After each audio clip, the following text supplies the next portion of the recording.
우리가 참으로 삶 속에서 행복한 삶을 살기 위하여서는 내가 누구인지를 알고 또한 내가 어디로 가야 될지를 깨닫게 되었을 때 사람은 참으로 행복한 삶을 살 수가 있습니다. 내가 누구인지를 알아야 되는데 내가 누구인지를 알기 이전에 성경이 말하는 이 세상 사람들이란 어떠한 존재인가라고 하는 것을 또한 알아야 됩니다. 로마서 8장 20절에 보면 이러한 말씀이 있습니다. 이 땅에 있는 모든 피조물들이 허무한 데 굴복하고 있다라고 이렇게 말씀해주고 있습니다. 이 땅에 있는 모든 피조물이라고 하는 것은 이 자연세계 속에서 살아가는 이 모든 피조물을 뜻하는 것이죠. 허무한 데 굴복하고 있다라고 하는 것은 바로 이 땅에 있는 모든 피조물들은 시간이 지나감에 따라서 그 육체가 전부 다 쇠해진다라는 것입니다. 식물이든지 동물이든지 인간이든지 시간이 지나가게 되면 다 그 육체가 다 쇠해지게 되어 있습니다. 또한 이 자연세계를 본다라고 한다면 강한 자가 약한 자를 지배합니다. 동물의 세계를 본다라고 한다면 이 강한 자가 약한 자를 먹습니다. 그렇게 함으로 인해서 자신의 생존을 이어나가는 것이 이 피조물의 세계인 것입니다. 이러한 이 피조물의 세계에 대해서 성경에서는 허무한 데 굴복하고 있다라고 이렇게 표현해주고 있습니다. 허무한 데 굴복한다, 쇠해진다라고 하는 것이며 강한 자가 연약한 자를 지배하니 연약한 자의 아픔이 있고 고통이 있고 눈물이 있고 그렇다라는 것이죠. 마지막은 사망인 것이죠. 동물의 왕국에서 이러한 장면을 본 적이 있습니다. 아프리카 초원의 왕자는 사자입니다. 이 사자는 홀로 지내지 않습니다. 이 사자는 무리를 거느리게 됩니다. 무리를 거느리는 이 숫사자가 굉장히 용맹하고 힘이 있습니다. 그런데 어느 날 사냥을 하다가 다리를 심하게 다치게 됩니다. 다리를 심하게 다침으로 인해서 더 이상 똑바로 걷기가 어렵게 됩니다. 그렇게 되었을 때 더 이상 사냥하기 힘든 사람이 되었습니다. 사냥하기 힘들게 되었을 때에 이 사자는 점점 약해져 가고 점점 약해져 갔을 때에 어떤 문제가 생기게 되냐면 이 사자는 그 무리를 떠나게 됩니다. 그 무리를 떠나게 되는데 누가 뒤에서 따라가고 있습니다. 누가 뒤에서 따라가고 있냐면 하이에나 무리들이 따라갑니다. 사자가 무리에서 떠나야 되는 거예요. 왜냐하면 사냥을 할 수 없고 그 무리를 책임질 수 없기 때문에 그 무리를 떠나는 것이죠. 떠나는 그 순간에 하이에나들이 어슬렁어슬렁 하면서 무리들이 사자의 뒤를 따라가게 됩니다. 그러다가 언젠가는 하이에나들이 덮치게 되겠죠. 사자가 더 이상 다리를 많이 다쳤기 때문에 제대로 걸을 수가 없고 이 사자가 제대로 뛸 수 없다라고 하는 사실을 알고 있기 때문에 이 하이에나들이 그 죽어가는 그 숫사자를 덮쳐서 먹기 위하여서 뒤를 쫓아가는 것이죠. 이러한 동물의 왕국의 이 자연의 세계를 바라보면서 참으로 마음이 좀 이상하다는 그런 생각이 듭니다. 이런 모습이 바로 이 허무한데 굴복하는 이 피조물 세계의 안타까운 모습이다라고 할 수 있습니다. 한때는 초원의 왕자요. 초원에서 어렁 한번 소리를 치게 되면은 모든 동물들이 기가 죽어가지고 뒷걸음치는 그러한 사자였지만 이렇게 한번 큰 부상을 당하게 되고 큰 상처를 입게 되자 쓸쓸히 무리를 떠나서 하이에나가 뒤쫓아오는 그러한 죽음의 길로 가게 되는 그 모습이 바로 피조물의 세계요, 허무한데 굴복하는 이 세계인 것입니다. 이러한 허무한데 굴복하는 이 피조물의 세계가 간절히 고대하는 사람들이 있다는 것입니다. 간절히 고대하는 사람이 누구냐? 하나님의 아들들이 나타나기를 간절히 고대한다라고 로마서 8장 19절에서 말씀해 주고 있습니다. 왜냐하면 하나님의 아들들에게는 무엇이 있다라고 말씀해 주시냐면 영광의 자유가 있다라고 말씀해 주십니다. 그 영광이라고 하는 것은 부활의 영광을 말하는 것입니다. 죽는다 할지라도 다시 사는 부활의 영광이며, 내가 잃어버렸다 할지라도 잃어버린 것보다 더 많이 채워지는 놀라운 부활의 영광이 있다라고 하는 것입니다. 여러분, 이러한 영광에는 무엇이 있습니까? 자유가 있는 것이죠. 죽었다고 생각되는데 다시 살고, 잃어버렸다고 생각되는데 다시 체험을 받고, 내가 손해봤다고 생각되는데 더 큰 이익이 생긴다라고 한다면 거기야말로 정말로 자유가 있고 기쁨이 있는 것 아니겠습니까? 이것이 바로 하나님께서 하나님의 아들들에게 주시고자 하는 놀라운 부활의 영광인 것이죠. 여러분, 역대하 25장에 읽어보면 유다왕 아마샤 이야기가 나오게 됩니다. 유다왕 아마샤가 에돔과 전쟁하기 위해서 군사 30만 명을 모으게 됩니다. 그런데 이 군사 30만 명 가지고 에돔을 이기기가 어렵다라는 계산이 나오게 됩니다. 그래서 북이스라엘로부터 용병 10만 명을 구하게 됩니다. 용병 10만 명을 구하기 위해서는 당시에 필요한 돈이 얼마였냐면 100달란트인 것입니다. 100달란트가 요즘의 환산으로 얼마가 되는지 모르지만 아무튼 엄청난 돈인 것입니다. 이 100달란트를 지불하고 이스라엘 용병 10만 명을 사오게 됩니다. 그런데 하나님의 선지자가 나타나서 이 아마샤 왕을 꾸짖게 됩니다. 하나님께서는 북이스라엘의 용병을 쓰는 것을 하나님께서 원하지 아니하시며 그 북이스라엘 용병들과 하나님이 함께하지 않으신다라고 선포를 하게 됩니다. 야, 이거 난리가 났습니다. 이미 100달란트는 지불했고 북이스라엘의 용병은 이미 그 남유다 지역에 와서 진영을 짜고 준비를 하고 있습니다. 아마샤 왕이 명령만 내리게 되면은 이 10만 명의 용병은 에돔 지역을 향해서 돌격할 태세를 갖추고 있었습니다. 그런데 하나님의 사람이 나타나서 북이스라엘의 용병들과는 하나님이 함께하지 않는다, 하나님이 그들을 기뻐하지 않는다, 그들을 물리치라고 하십니다. 이 아마샤 왕이 하나님을 섬기는 왕이었지만은 이 100달란트를 선택할 것이냐 하나님을 선택할 것이냐 너무너무 힘들었습니다. 그래서 하나님의 선지자에게 말씀을 드립니다. 내가 이미 100달란트를 지불했습니다. 이 100달란트는 어찌하면 좋습니까? 라고 묻자 하나님의 사람이 꾸짖는 그 마음을 가지고 그에게 선포를 합니다. 하나님께서는 당신이 잃어버린 것보다 하나님께서는 얼마든지 더 채워줄 수 있는 하나님이십니다. 이렇게 선포를 하게 됩니다. 그 말을 듣고 이스라엘 용병 10만 명을 돌려보내게 됩니다. 그렇게 되었을 때 비록 이스라엘 용병 10만 명을 돌려보내고 100달란트는 그냥 잃어버리게 되었지만 하나님께서는 그 에돔과의 전쟁에서 큰 승리를 주시고 큰 전림품을 하나님께서 채워주셨습니다. 이것이 바로 하나님의 말씀에 순종하는 하나님의 아들들에게 주어지는 놀라운 부활의 영광인 줄로 믿습니다. 이 부활의 영광은 누구로부터 오는 것입니까? 바로 예수 그리스도로부터 오는 것입니다. 예수 그리스도로부터 오는 놀라운 은혜인 줄로 믿습니다. 이러한 은혜를 성경에서는 생명이라고 표현하기도 하고 또한 요한복음에서는 빛이라고 표현하기도 합니다. 사도 요한은 이 요한복음을 기록한 이 사도 요한은 예수님을 향해서 자주자주 빛이라고 표현하게 됩니다. 요한복음 1장에서부터 벌써 예수님을 참빛이라고 표현합니다. 예수님께서 이 땅에 빛으로 오셨는데 세상이 어두운 가운데 있음에 그 빛을 영접하지 아니하였다라고 말씀해주고 있습니다. 예수님께서는 이 땅에 빛으로 오셨는데 사람들이 어두운 가운데 있음으로 해서 그 빛을 영접하지 않았다라고 말씀해주고 있습니다. 그렇다라고 한다면 이 사람이 어두운 가운데 있다라고 하는 것이 무엇입니까?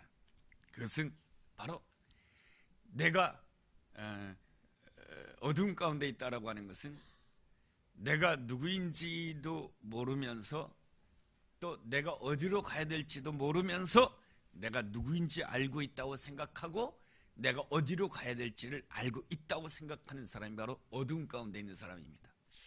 조금 어렵죠. 내가 누구인지도 모르면서 내가 누구인지 알고 있다고 생각하고 내가 앞으로 어디로 가야 될지도 모르면서 내가 어디로 가야 된다라고 생각하는 그 사람이 바로 어둠 가운데 있는 자라는 것입니다. 묻습니다. 당신이 누구입니까? 라고 물으면 뭐라고 대답합니까? 저는 아무개 직장에 다니는 사람입니다. 네, 저는 학교에서 학생들을 가르치는 선생님이십니다. 당신은 누구입니까?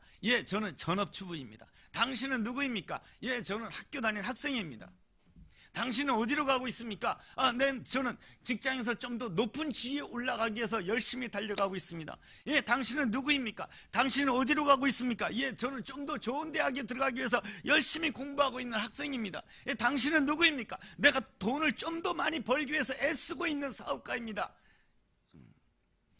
여러분, 사람들한테 당신은 누구입니까? 라고 물어본다라고 한다면 대부분 자기의 직업을 이야기하고 자신의 형편을 이야기하고 그리고 좀 더 자기의 지금 형편보다 더 좋은 형편으로 지금 가기를 원해서 지금 노력하고 있다라고 설명을 하게 됩니다.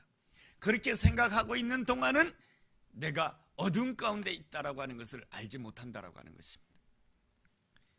그러다가 어느 날 고난이 닥쳐오고 어려움이 닥쳐오게 되었을 때 우리는 내가 어두운 가운데 있었구나 하는 것을 깨닫게 되는 것이죠. 나는 아무것도 아니구나 이런 것을 생각할 때 말이죠. 그런데 그러기 이전에는 사람들이 내가 어두운 가운데 있다라고 하는 것을 잘 알지 못한다라고 하는 것입니다. 그러한 모습에 대해서 오늘 우리가 읽은 요한복음 12장 40절에서는 이렇게 말씀해 주고 있습니다. 40절 보면 이런 말씀이 있죠.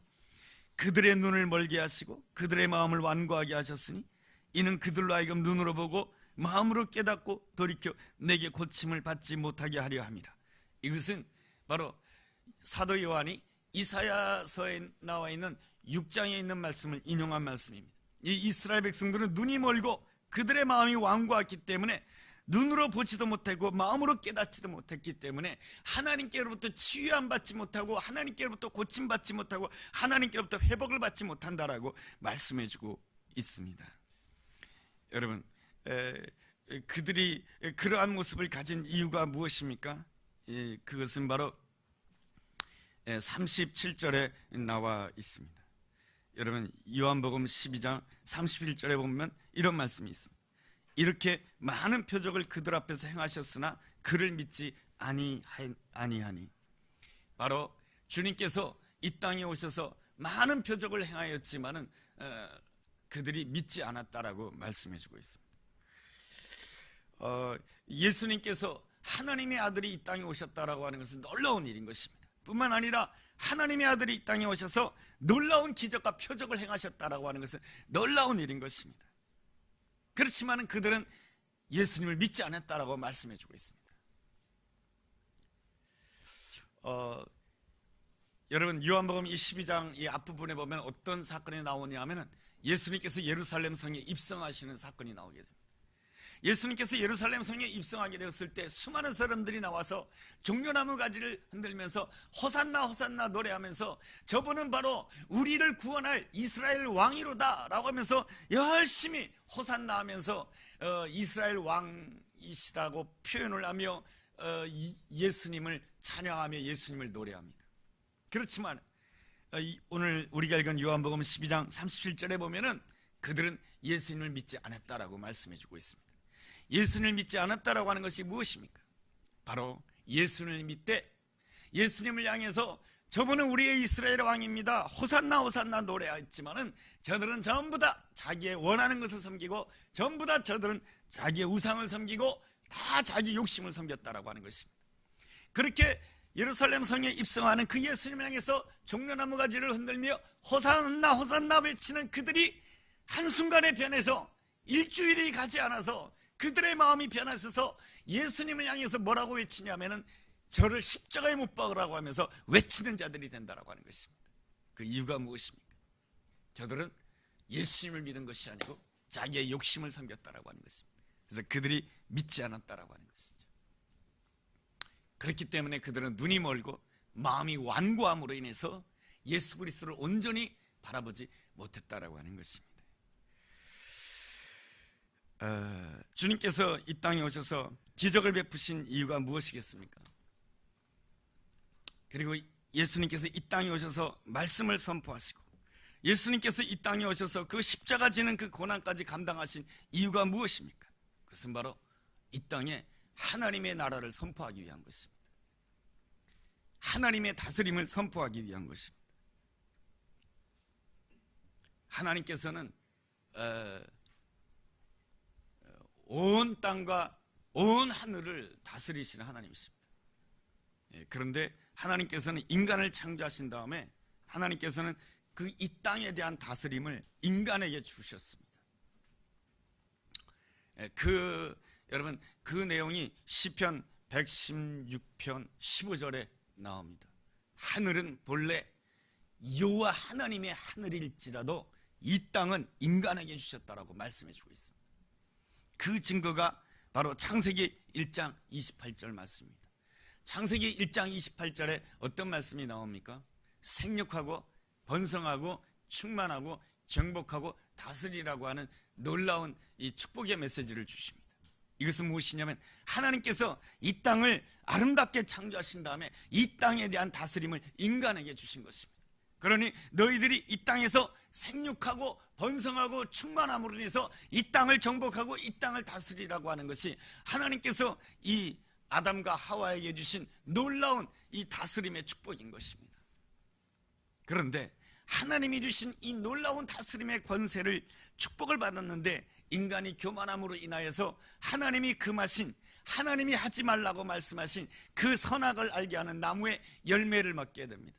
그 열매를 먹음으로 인하여서 이 아담과 하와는 잃어버리게 되는데 무엇을 잃어버리게 되냐면 이 땅을 다스리는 다스림의 권세를 잃어버리게 됩니다.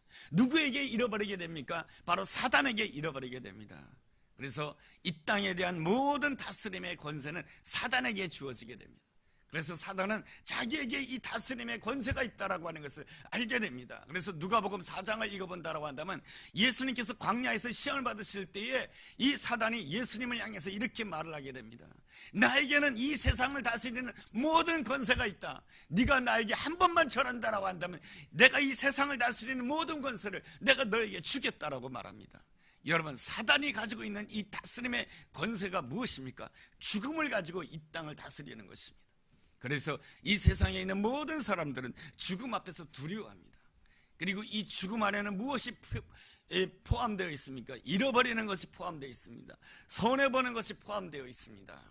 여러분, 이 죽음 안에는 아픔이라고 하는 것이 포함되어 있습니다. 그래서 사람들은 이 땅을 살아가면서 다 두려워합니다. 무엇을 두려워합니까? 잃어버릴 것을 두려워합니다. 손해볼 것을 두려워합니다. 내가 안 될 것을 두려워합니다. 내가 떨어지는 것을 두려워합니다. 내가 낮아지는 것을 두려워합니다. 마지막으로는 내가 죽는 것을 두려워합니다. 이렇게 두려움으로 인해서 사단이 가지고 있는 그 죽음의 권세 앞에 다 굴복하게 되는 것이죠. 그런데 예수님께서는 그 사단을 물리치셨습니다. 물리치시고 어떤 길을 가셨습니까? 십자가의 길을 걸어가셨던 것입니다. 하나님 말씀에 따라서 하나님의 계획에 따라서 십자가의 순종함으로 인해서 그 죽음 가운데로 들어가심으로 해서 3일 만에 부활하셨습니다. 이것이 바로 무엇입니까? 바로 죽음을 이기신 하나님의 놀라운 권세요 부활의 권세인 것입니다. 예수님께서 죽음을 3일 만에 부활로 승리하심으로 인하여서 이 땅에 있는 모든 이 죽음을 가지고 다스리는 이 사단의 권세를 예수님께서 다시금 빼앗아 오신 것입니다. 그 다스림의 권세를 빼앗아서 우리에게 다시금 돌려주시길 원하시는 것이 하나님의 놀라운 계획인 것입니다. 그래서 우리 안에 무엇이 충만해야 되냐면 부활의 영광이 충만해야 되는 것이고 부활의 기쁨이 충만해야 되는 것입니다. 이 거룩한 주일날 날마다 생각해야 되는 것이 바로 부활의 영광을 생각해야 되는 것이에요. 그래서 주님께서 우리에게 말씀해 주십니다. 마태복음 28장에 나에게는 하늘과 땅의 권세가 있다 라고 말씀해 주십니다. 하늘과 땅의 모든 권세가 있다라고 하는 것입니다. 하늘의 권세는 이미 하나님의 것이었고 이 땅의 권세는 한동안 죄로 말미암아 이 사단에게 빼앗겼지만은 그 하늘과 땅의 권세를 예수님이 다시 다 찾아왔다라고 말씀해 주시면서 너는 내가 분부한 것을 가르쳐 지키게 하라. 그렇다라고 한다면 내가 세상 끝날까지 내가 너와 함께 할 것이다. 내가 너와 함께 한다라고 하는 것이 무엇입니까? 내가 너와 함께 부활의 영광으로 함께 할 것이며 부활의 승리로 함께 할 것이다 라고 하는 것입니다. 여러분, 이 말씀을 확실하게 믿게 되었을 때 우리는 어떤 생각을 가지게 되냐면, 내가 오늘 잃어버린 것이 있다 할지라도 하나님께서 더 채워줄 것을 믿는 자가 되는 것이고, 오늘 내가 손해본 것이 있다 할지라도 하나님께서 더 놀랍게 채워줄 것을 내가 확신하는 자가 되는 것입니다. 이것이 바로 하나님의 아들들이 이 땅에서 누리는 영광의 자유인 것입니다. 바로 그것이 바로 로마서 8장 19절에 나와 있는 그 말씀, 피조물들이 간절히 고대하는 것이 무엇인가? 허무한 데 굴복하고 있는 이 피조물들이 고대하고 있는 것이 무엇인가? 바로 영광의 자유를 누리는 하나님의 아들들이 나타나는 것을 간절히 원한다라고 하는 것입니다. 그래서 우리 주님이 간절히 원하는 것은 무엇입니까? 바로 이 땅에 오신 것은 이 땅에 있는 모든 사람들에게 바로 다스림의 권세를 다시금 돌려주시길 원하시는 것입니다. 그 주님의 마음이 여러분 41절에 나와 있어요. 여러분 41절에 이런 말씀이 있어요. 요한복음 12장 41절에 보면 이런 말씀이 있습니다. 이사야가 이렇게 말한 것은 주의 영광을 보고 주를 가리켜 말한 것이다.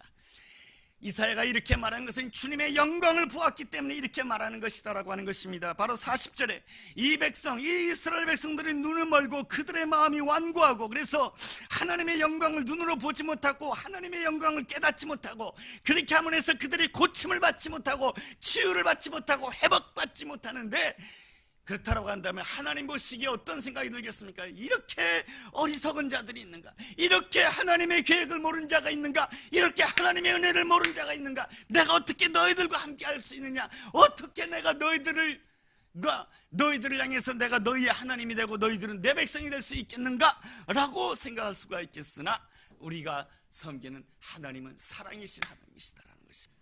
그 사랑의 하나님 가운데는 무엇이 있습니까? 포기하지 않는 놀라운 사랑이 있는 것이죠. 이사야가 이 메시지를 듣고도 실망하지 않는 가장 중요한 것은 바로 하나님의 영광이 나에게 임하는 것을 보았기 때문에 그런 것이죠. 여러분, 이사야서 6장에서 어떠한 사건이 일어나게 됩니까? 그가 성전에서 하나님 앞에 기도할 때에 하나님의 영광이 그를 덮는 놀라운 은혜를 체험하게 됩니다. 그랬을 때 이사야 선지자가 그 이사야서 6장에서 고백하게 되는 것이죠. 화로도 나여 망하게 되었도다. 내 안에 있는 이 죄 문제를 어떻게 할꼬? 내 안에 죄가 있음에도 불구하고 하나님의 영광이 나에게 임하는 놀라운 역사를 보면서 이스라엘 백성들이 마음이 완고하고 이스라엘 백성들이 하나님 앞에 순종하지 아니하고 하나님 앞에 온전히 순종하지 않는 그 모습 가운데서도 이 이사야 선지자가 확신하는 것은 주님의 영광을 보았다라고 하는 것입니다. 그럼에도 불구하고 하나님께서는 우리 가운데 영광으로 임하시길 원하시는 것입니다.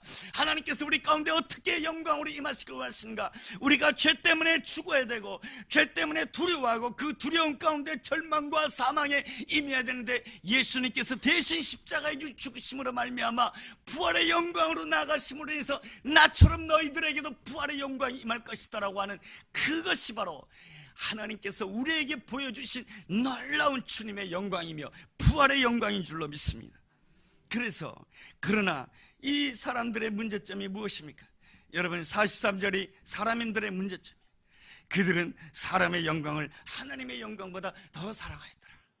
그 주님의 영광을 보면서도 이 하나님의 사람들의 연약한 점이라고 하는 것은 무엇입니까? 하나님이 눈에 보이지 않는다고 해서 하나님의 영광보다 사람의 영광을 더 생각하고, 하나님의 뜻보다 사람의 뜻을 더 많이 생각하고, 하나님께로부터 인정받는 것보다 사람에게 인정받는 것을 더 중요시 여기기에 우리 주님의 마음이 아픈 것입니다. 그래서 여러분 44절에 이러한 말씀이 있습니다. 예수님께서 외쳐 이르시되라고 말하지 아니하고 외치신다라고 말씀해주고 있습니다. 막 외친다. 막 사람들이 예수님을 그 마음속에 분노를 가지고 예수님을 향하여서 십자가에 못 박으라고 외치는 것처럼 예수님께서는 사랑의 마음을 가지고 그들을 구원해 주시기 위해서, 우리를 구원해 주시기 위해서 외치십니다. 그러면서 44절에 나를 믿으라고 말씀해 주시고, 45절에서 나를 보라고 말씀해 주시고, 46절에는 내가 빛으로 왔으니 빛 가운데로 들어오라고 말씀해 주십니다. 우리가 어떻게 빛이신 주님 앞으로 들어갈 수가 있겠습니까? 그 해답이 요한복음 3장에 나옵니다. 요한복음 3장은 그 빛을 이렇게 표현합니다. 하나님의 나라로 표현합니다. 여러분, 요한복음 3장 3절을 본다라고 한다면 하나님의 나라를 보기 위해서는 거듭나야 된다라고 말씀해 주고 있습니다. 그리고 요한복음 3장 5절에 보면은 물과 성령으로 거듭나지 아니하면 하나님 나라에 들어갈 수 없다라고 말씀해 주고 있습니다. 여기에서 우리가 주목해 볼 두 가지 단어가 있습니다. 하나는 보는 것과 또 하나는 들어가는 것입니다. 여러분, 사도 요한은 요한복음 3장에서 이 하나님의 나라를 보는 것과 들어가는 것을 구분하고 있습니다. 하나님께서는 우리로 하여금 하나님의 나라를 바라볼 뿐만 아니라 하나님의 나라에 들어가기를 우리 주님이 간절히 원하고 있다라고 하는 것입니다. 하나님의 나라에 들어간다라고 하는 것은 완전히 하나님의 다스림 가운데 들어가는 것이죠. 여러분, 하나님의 나라를 본다라고 하는 것은 아는 것이죠. 이 세상 나라보다 하나님의 나라가, 하나님의 다스림이 더 좋구나라고 하는 것을 깨닫고 아는 것이죠. 그런데 깨닫고 아는 것에만 머물 것이 아니고 하나님 나라에 들어가기를 원했던 것입니다. 하나님의 나라를 온전히 체험하기를 원했던 것입니다. 여러분, 그 하나님의 나라에 들어가기 위하여서는 어떻게 해야 된다라고 말씀해 주고 있습니까? 요한복음 14장 22절에 보면 이런 말씀이 있습니다. 우리가 하나님 나라에 들어가려면 많은 환난을 겪어야 된다라고 말씀해 주고 있습니다. 환난을 겪는다, 도저히 마음에 들지 않습니다. 저는 예수를 믿지만 고난받는 거 아주 싫어합니다. 환난 가운데 있는 거 너무너무 싫어합니다. 이 환난은 우리 주님이 주신 것이 아닙니다. 이 환난은 바로 세상이 주는 것입니다. 이 환난은 죄가 주는 것입니다. 우리가 죄를 지음으로 인해서 이 땅에 있는 모든 자연세계, 이 땅에 있는 모든 피조물들이 허무한 데 굴복할 수밖에 없는 것입니다. 악한 사탄 마귀는 이 사망 권세를 가지고 우리를 다스립니다. 사망에 대한 두려움을 가지고 우리를 다스립니다. 잃어버림의 권세를 가지고 우리를 옥죄게 됩니다. 너 그렇게 하면 너 모든 거 다 잃어버릴 수가 있어. 너 그러면 너 손해볼 수 있어. 너 그러면 너 쓰러질 수 있어. 너 그러면 넘어질 수 있어. 이러한 두려움을 가지고 계속해서 이 사단은 우리를 다스리려고 합니다. 그래서 여러분, 무당들은 보면 항상 그의 입에서 나오는 그 표현은 두려움을 조장하는 표현입니다. 당신 그렇게 하면 교통사고 날 거야. 당신 그렇게 하면 3대가 망할 거야. 늘 이 두려움을 가지고 사람들의 마음을 꼼짝 못하게 합니다. 너 이날 이사하면 너의 가정에 재앙이 생길 거야. 그러니까 이날 이사하지 마라. 피아노를 오늘 옮기면 너희 집안에 재앙이 임할 거야. 그래서 피아노를 밖에다가 놔두고 몇 날 며칠을 놔두고 무서워서 들어가지 못합니다. 이 악한 사탄 마귀는 두려움을 통해서 우리를 다스리는 것이죠. 그런데 우리 주님께서는 우리에게 무엇을 주시기를 원하시냐? 하나님의 나라를 하나님의 나라를 주시기를 원하십니다. 그 하나님의 다스림 안에는 바로 하나님의 권세가 있고, 그 권세는 바로 부활의 권세인 줄로 믿습니다. 이 권세를 온전히 누리고 내가 체험하는데 세상 나라는 나를 방해한다는 것이죠. 나를 방해하기 때문에 나에게 환난이 있다라고 하는 것입니다. 그 환난을 내가 이길 수 있어야 되는 것입니다. 하나님께서는 이미 우리로 하여금 부활의 권능을 주시려고 이미 하나님께서는 작정하시고 우리 주님께서는 말씀하십니다. 요한복음 16장 33절에 이렇게 말씀해 주십니다. 너희가 이 세상에서 환난을 당하나 걱정하지 마라. 내가 세상을 이겼다라고 말씀해 주고 있습니다. 내가 이미 너희에게 이길 힘을 주었다. 네가 주님을 따름으로 해서 손해를 볼 거지만 그 손해를 이길 수 있는 힘을 내가 너희에게 주겠다. 네가 예수님을 온전히 믿고 따름으로 인해서 네가 잃어버리는 것이 많고 너 자신을 십자가를 져야 되겠지만 내가 너에게 그 모든 것들을 이길 수 있는 힘을 주겠다. 이것이 바로 주님의 놀라운 약속인 것이죠. 그 약속이 마태복음 28장에 나와 있는 것 아니겠습니까? 나에게는 바로 하늘과 땅에 있는 모든 권세가 내게 있다. 그러니 내가 너에게 분부한 모든 것을 가르쳐 지키게 하라. 그렇다고 한다면 내가 세상 끝날까지 내가 너와 함께 할 것이다. 내가 바로 모든 이기게 하는 힘으로 함께 할 것이다 라고 이렇게 말씀해 주시는 것이죠. 그래서 우리에게 주어진 것은 바로 이 환난을 이기는 놀라운 은혜인 것입니다. 그럴 때에 어떤 역사가 일어나게 됩니까? 내 삶에 빛이 나게 되는 거예요. 예수님께서 이 땅에 빛으로 오셨습니다. 어떻게 빛으로 오셨습니까? 예수님께서 나를 위하여 십자가에 죽으시고 부활하심으로 인하여 이 땅에 빛으로 오셨습니다. 그 빛 가운데로 나가는 길이 무엇이냐? 나도 예수님과 함께 고난 가운데 그 고난을 이기고 승리함으로 인하여서 내가 또한 예수님의 빛을 받아서 세상을 향해서 빛을 비추는 자가 되는 것입니다. 빛이 된다라고 하는 것은 무엇입니까? 하나님께서 우리에게 주신 기업을 누린다라고 하는 것입니다. 여러분, 로마서 8장 16절에서는 우리를 일컬어서 뭐라고 표현하냐면 우리는 하나님의 상속자라고 표현해주고 있습니다. 상속자라고 하는 것은 무엇입니까? 유산이 있다라고 하는 것입니다. 기업이 있다라고 하는 것입니다. 하나님께서 나에게 주신 기업이 있다라고 하는 것입니다. 그 기업이 무엇입니까? 어떤 자리에 오르는 것입니까? 그렇지 않습니다. 그 기업이라고 하는 것은 바로 내가 어떤 자리에 있든지 간에 그 자리에서 내가 바로 주님을 나타내는 것이 바로 우리에게 주어진 기업인 것입니다. 내가 어떤 자리에 있든지 간에 주님을 나타내는 것입니다. 그 로렌스 형제라고 하는 사람이 있습니다. 이 사람은 수도원에서 뭐 하는 사람이냐면 주방에서 일하는 사람이었어요. 그런데 이 로렌스 형제가 하나님의 임재라고 하는 책을 썼어요. 그래서 오늘날에 많은 사람들이 이 로렌스 형제를 알고 있어요. 그 로렌스 형제가 이 많은 사람들에게 알려진 가장 중요한 이유는 다른 것이 아닙니다. 아무도 그 수도원의 원장이 누구였는지는 아무도 기억하지 않아요. 그런데 누구를 기억하냐면은 그 수도사들을 섬겼던 그 주방에서 일하던 그 로렌스 형제는 다 기억하고 있어요. 왜냐? 그가 늘 뭡니까? 하나님의 영광 가운데 살았기 때문에, 늘 하나님과 동행하는 가운데 살았기 때문에, 하나님을 나타내는 삶을 살았기 때문에, 빛처럼 살았기 때문에 그의 이름이 세상을 향해서 나타나게 되는 것이죠. 여러분, 이 세상을 향하여 빛처럼 살았던 성경에서 말하는 대표적인 사람이 있습니다. 그 사람이 다니엘이죠. 다니엘은 유대 땅에서 바벨론 포로로 끌려가게 됩니다.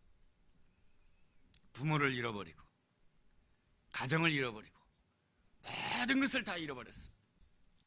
세상적으로 보면 너무나도 초라하고 너무나도 작습니다. 그런데 이 바벨론이라고 한다면 당시의 최강의 국가입니다.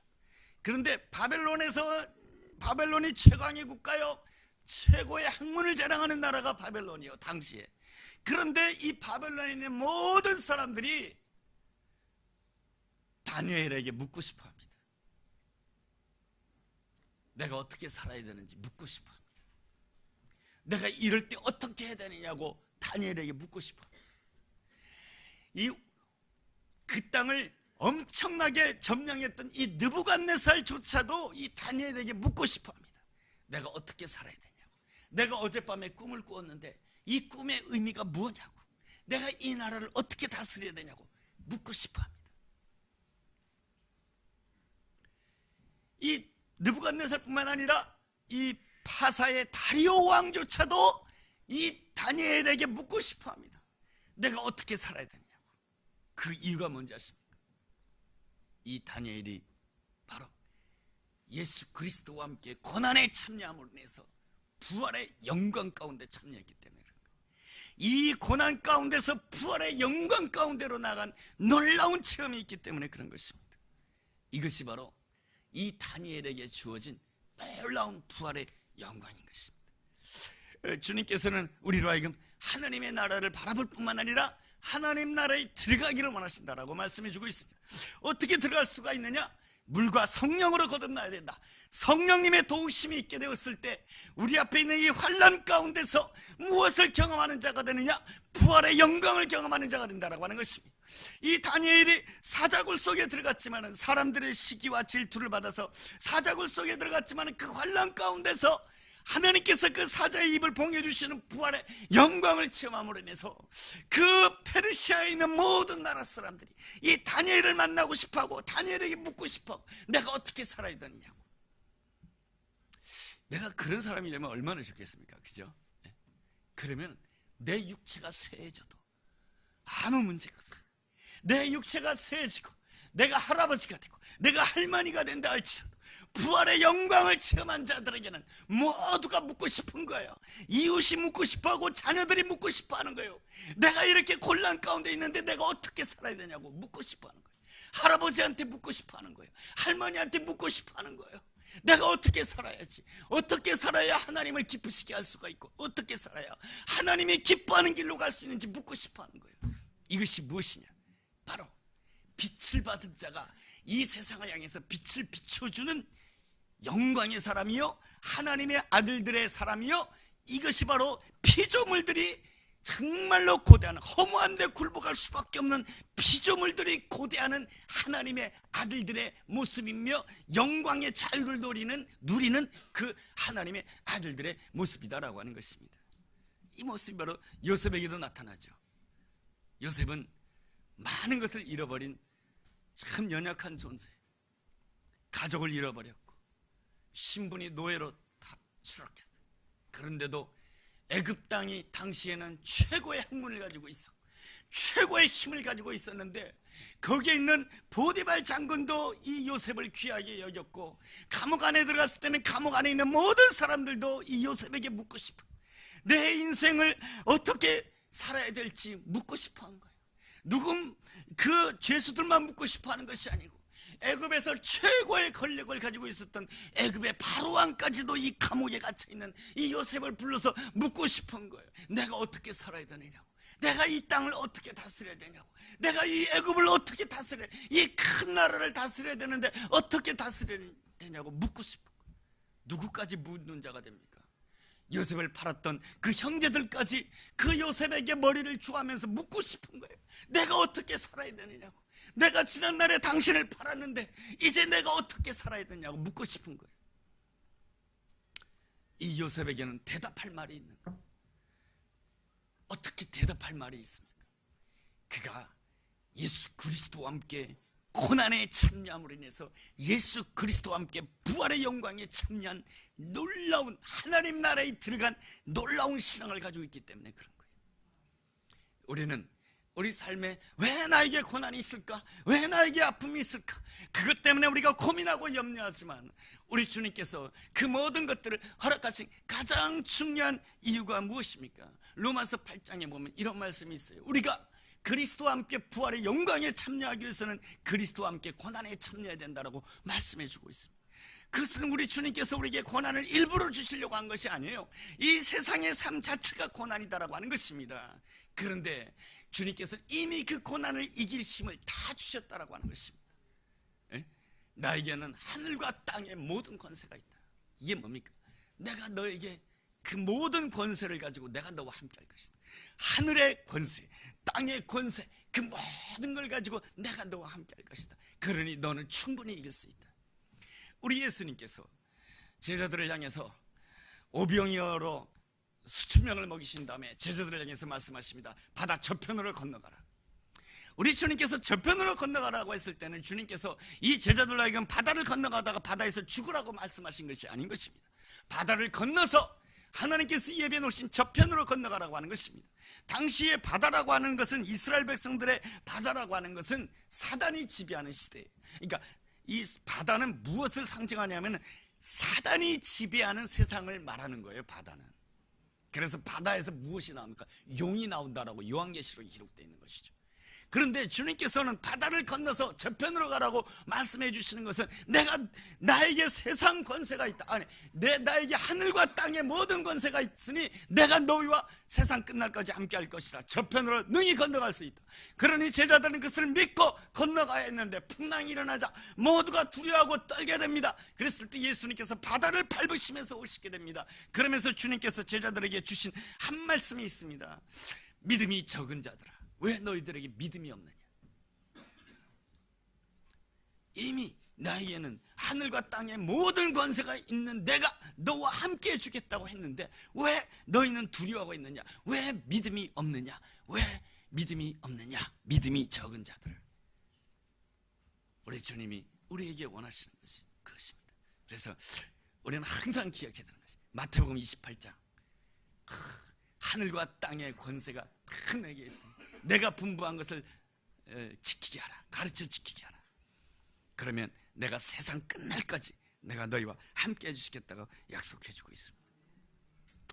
여러분, 사도 바울은 당시 세상에서 가질 수 있는 것은 다 가진 사람입니다. 그는 8일 만에 할례를 받은 자였고, 그는 히브리인 중에 히브리인이고, 그것이 빌립보서 3장에 나옵니다. 나는 히브리인 중에 히브리인이고, 나는 바리새인이고, 나는 율법 가운데 완벽한 자라고 자기 자신을 설명합니다. 그러나 그는 이렇게 말합니다. 내가 알고 싶다는 것입니다. 빌립보서 3장 10절에 보면 이런 말씀이 있습니다. 내가 알고 싶다. 내가 그리스도를 알고 싶고, 내가 그리스도의 부활의 영광을 알고 싶고, 내가 그리스도의 그 고난에 참여함으로 인해서 내가 그리스도를 알고 싶고, 내가 그리스도의 부활의 영광에 참여하고 싶다라고 하는 것입니다. 그것은 무슨 뜻입니까? 사람들이 다 자기를 부러워했습니다. 자기는 히브리인 중에 히브리인이요, 자기는 유대인 중에 유대인이요, 자기는 바리새파 사람이요, 자기는 가말리엘 문화생이요, 자기는 세상에 있는 모든 것들을 가진 자였다라고 하는 것입니다. 그러나 이상하게 자기의 삶이라고 하는 것은 항상 마음이 불안했고, 항상 내 마음 가운데는 화가 일어났고, 항상 내 마음 가운데는 분노가 있음으로 인하여서 내 삶이 행복하지 못했다라고 하는 것입니다.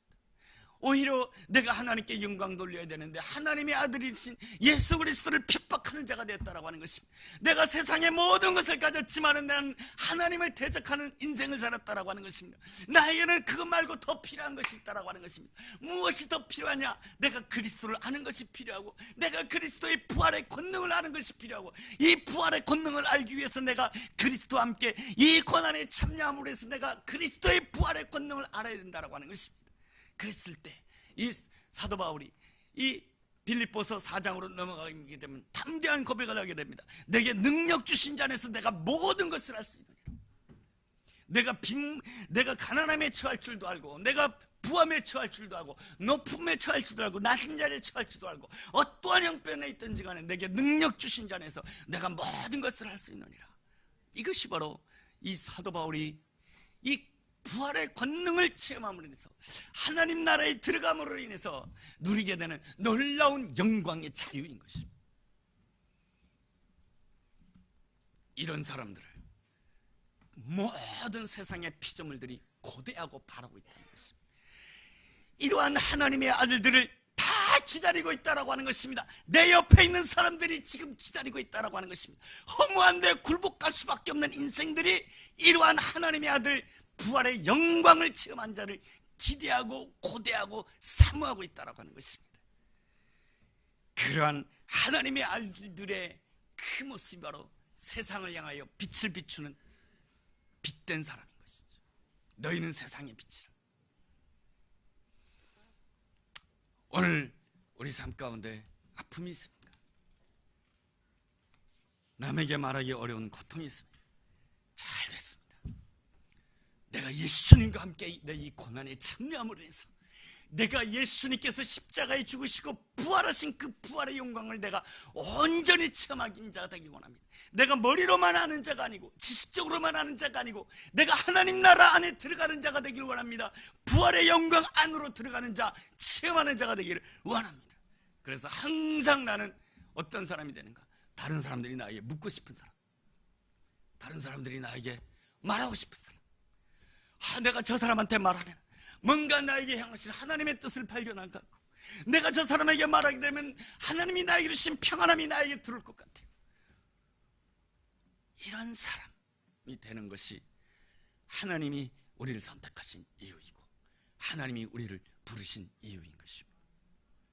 여러분, 그 은혜를 체험하고 그 은혜를 누리는 우리 모두가 되기를 주님의 이름으로 축복합니다.